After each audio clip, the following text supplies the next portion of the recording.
ఏమంటివి మానవ జాతి నీచమా? ఎంత మాట!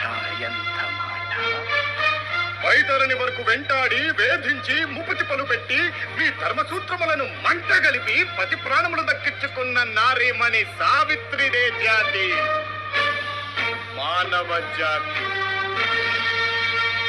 తన భక్తితో సాక్షాత్ పరమశివుడినే ప్రత్యక్షము గావించి మీ పాసమును సైతం గడ్డిపోచగా నుంచి ప్రాణహరులైన మృమ్ములనే ప్రాణభయంతో పరుగులెత్తించిన పసివాడు మార్కండేయుడిదే జాతి, మా నవజాతి.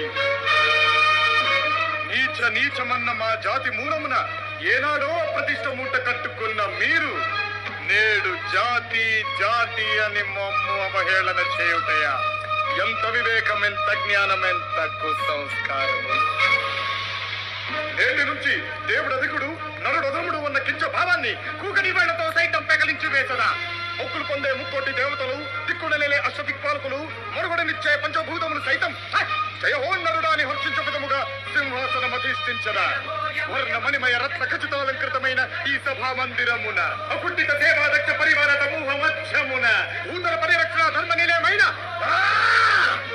గౌరవమున సర్వదా శతదా సహస్రదా పాప పంకిలమైన కోళ్ళ మత జాతి కూపమును సమూలముగా శాశ్వతముగా ప్రక్షాళన గావించరా?